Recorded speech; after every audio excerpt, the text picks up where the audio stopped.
Dober večer.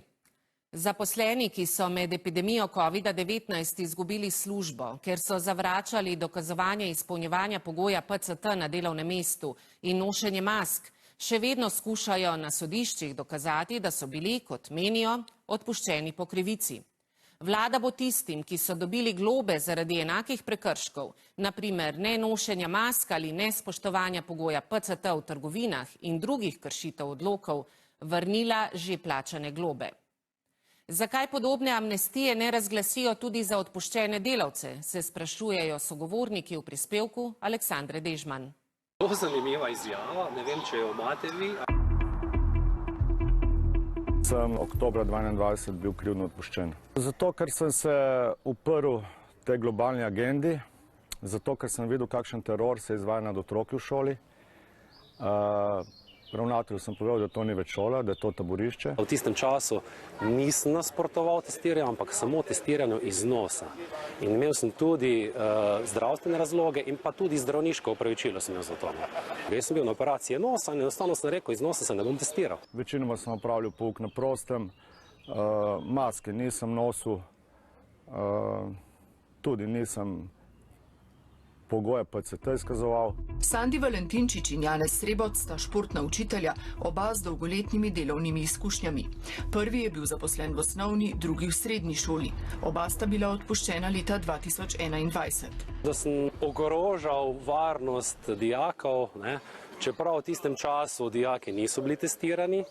In v bistvu kot starejši, smo bili, v bistvu glede na virus, smo bili bolj ogroženi kot pa mlajši. Uradni razlog je bilo nenošenje maske in neizpolnjevanje pogoja PCT.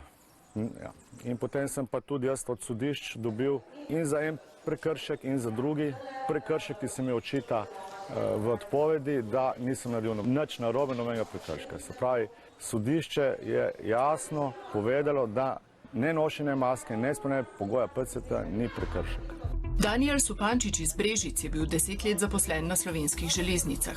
Še dvema sodelavcema so jih odpustili, ker niso hoteli pokazati svojih zdravstvenih podatkov, pripoveduje. Mi smo odlok spoštovali do te mere in smo imeli te PCT-je narejene. Jaz nisem dolžen povedati, ali je to, da sem pridobil z injiciranjem, ali z testiranjem, ali prebolel, ker to je osebni podatek. Kljub prepovedi so leto in pol prihajali na most pred vhodom v delavnico Slovenskih železnic. Smo dvakrat celo izkazali te PCT statuse in sicer varnostni službi, katero so zadolžili, da nam pač omeji pristop na delovno mesto. Ampak to ni bilo dovolj, so klicali nadrejene, če lahko še njim pokažemo. Prekrškovne postopke proti tistim, ki so jih zaradi kršenja zapovedanega pogoja PCT ali nenošenja mask kaznovali inšpektorji ali policisti, so že pred časom ustavili. Ministrstvo za pravosodje je nedavno pripravilo predlog zakona, na podlagi katerega naj bi konec letošnjega leta vrnili plačane in izterjane globe. 62 tisoč ljudem naj bi skupaj vrnili 5,5 milijona evrov. Odpuščeni delavci pa se še vedno borijo na sodiščih. Enostavno nas so izpustili, čeprav so imeli hujše posledice kot pa tisti, ki so trpeli hujše posledice kot pa tisti, ki so v tistem času pač so jih oglobili. No, jaz sem po izgubi službe 1 leto sem bil brezposeln, nisem mogel, mislim, da 6 mesecev niti na zavod se prijaviti, bil sem popolno izbrisan. Tisto, kar je pa najhujše za te ljudi, pa je, da ko gredo na zavod in prosijo za nadomestilo za brezposelnost, jim zavod odgovori, da po zakonu niso upravičeni do tega nadomestila, ker so bili odpuščeni iz krivdnih razlogov. Človek, ki je odpuščen zato, ker je kršil nekaj, kar pravno ne obstaja, ne more biti odpuščen iz krivdnih razlogov. In mi si prizadevamo zdaj za sistemsko rešitev tega problema, ampak nihče ne želi poslušati. Na delovnih sodiščih je sodna praksa v primerih odpuščenih delavcev enotna. Doslej so bili zavrnjeni na vseh stopnjah. Vse, kar se je zgodilo ljudem škodljivega, hudega iz naslova PCT, pravila, odlokov, ukrepov, je jasno že lep čas, da je neustavno, nezakonito. In tisto, kar je neustavno in nezakonito, ne more za ljudi ustvarjati škodljivih posledic, ker niso ničesar kršili. Ker tisto, kar je pravno neobstoječe, ne moreš kršiti. Ampak to se ljudem, ki o tem odločajo, ne da dopovedati že 3 leta. Z vrhovnega sodišča odgovarjajo, da je šlo pri prekrških in izrekanju glob za odnos med državljanom in državo. V delovnem razmerju pa da gre za odnos med delavcem in delodajalcem, kjer delodajalec lahko odpove pogodbo o zaposlitvi, če delavec po njegovi oceni krši pogodbene ali druge obveznosti iz delovnega razmerja. Sodišče nadaljuje. Podlaga za odpoved pogodbe o zaposlitvi niso bili samo odloki vlade, ampak tudi druge pravne podlage. Zakon o delovnih razmerjih, zakon o nalezljivih boleznih. In še, da Ustavno sodišče ni razglasilo za neustavne vseh vladnih odlokov in da zato ni podlage za spremembo sodne prakse. Revizije posameznih sodb Vrhovno sodišče ni dopustilo.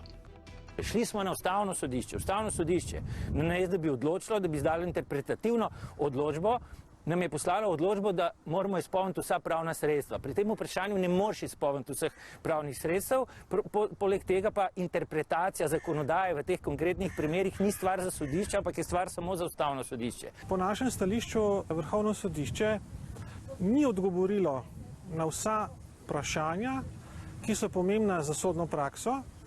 Torej gre za vprašanja, ki odstopajo od dosedanje prakse Vrhovnega sodišča, ker splošno znano je vsakemu pravniku pravzaprav, da delodajalci niso smeli vpogledovati v zdravstvene podatke svojih delavcev v preteklosti. In ta zakonodaja ni bila spremenjena. Odpuščeni delavci se ob tem sprašujejo, zakaj vlada amnestije za globe ne razširi še na njihove primere.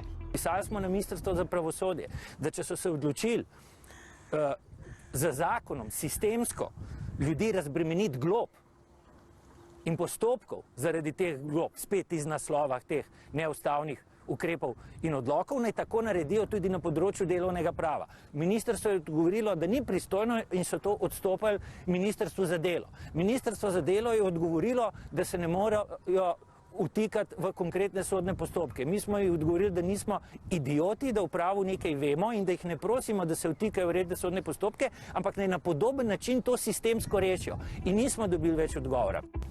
Podobno na ministrstvih odgovarjajo tudi na naša novinarska vprašanja.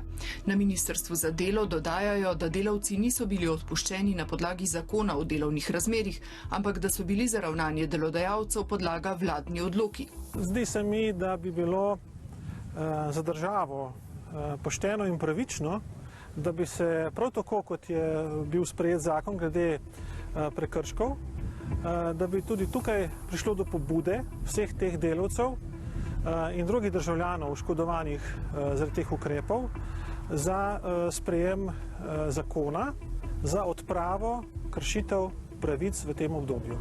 Podatka, koliko ljudi je bilo odpuščenih v času, ko je Slovenijo in svet hromil zloglasni virus, ni. Kot povedo sogovorniki, pa naj bi bila večina odpuščenih zaposlenih v javnem sektorju ali v podjetjih v večinski državni lasti.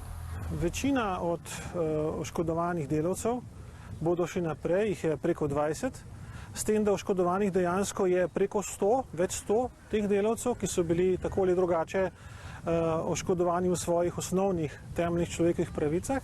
Policija, vojska, šolstvo, je pa tudi nekaj iz zasebnega sektorja. V glavnem vsi, več ali manj smo bili uspešni delavci, jaz sem opravil delo skoraj 20 let, to so ljudje z izkušnjami in so nas enostavno preko noči so nas vrgli na cesto, zato ker nismo naredili popolnoma nič narobe. Skupna točka je, da smo bili vsi zelo dobri delavci in smo imeli zelo dobre ocene. Potem vsi smo imeli službo za nedoločen čas. Odpuščeni delavci in njihovi zastopniki nameravajo vztrajati na Ustavnem sodišču in če potreba tudi na Evropskem sodišču za človekove pravice.